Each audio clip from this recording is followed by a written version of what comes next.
السلام علیکم دوستو، آج ہم بتائیں گے کہ صحت کے اہم راز۔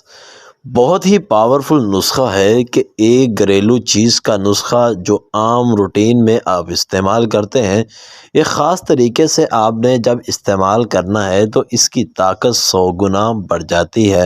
اور ویسے جسمانی کمزوری کے لیے، طاقت کے لیے یا مردانہ کمزوری کے لیے اور خون کی کمی کے لیے، اور خاص طور پر جو شادی شدہ حضرات ہیں اور بے اولادی کا جنہیں مسئلہ ہے یا جراثیم کا مسئلہ ہے، تو ان کے لیے بے حد ہی مفید نسخہ ہے۔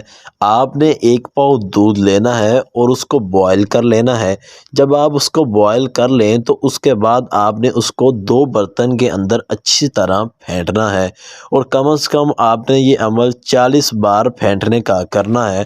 جب آپ پھینٹ لیں تو اس کو آپ ایک برتن کے اندر ڈال کر چسکیاں لگا کر آپ استعمال کریں، اور اس کے حیرت انگیز فوائد آپ کو ملنے شروع ہو جائیں گے۔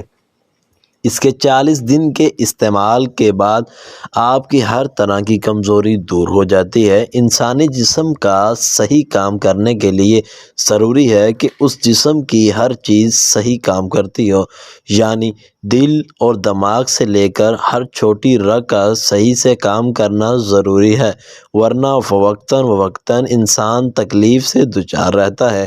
اس لیے جسم کے ہر حصے کی اچھی پرورش ضروری ہے، اور آج ہم آپ کو جسم اور دماغ کو تر و تازہ رکھنے کا ایک خاص نسخہ بھی بتائیں گے، جس سے آپ کو بے حد طاقت کا خزانہ ملے گا۔ اس کے استعمال سے جسم میں بھرپور طاقت ملتی ہے۔ پانی میں بھگوئے ہوئے 10 بادام، آپ نے ½ کلو دودھ، شہد، مصری یا چینی، تینوں میں سے کوئی بھی لے لیں، اور چلے ہوئے باداموں کو اچھے سے کوٹ لیں اور جوش کھاتے ہوئے دودھ میں ڈال دیں، اور 2 سے 3 بار جوش لینے کے بعد آپ نے اسے اتار لینا ہے اور ٹھنڈا کر لیں۔ جب پینے کے قابل ٹھنڈا ہو جائے تو اس میں آپ شہد ملا لیں، کیونکہ شہد کے اندر شفا ہے۔ اللہ تعالیٰ نے شہد کے اندر بھی بے حد شفا رکھی ہے، اور آپ اسے استعمال کریں، اور صحت کے لیے بے حد مفید ہے۔ تو انشاءاللہ ملتے ہیں نیکسٹ ویڈیو میں، تب تک کے لیے اللہ حافظ۔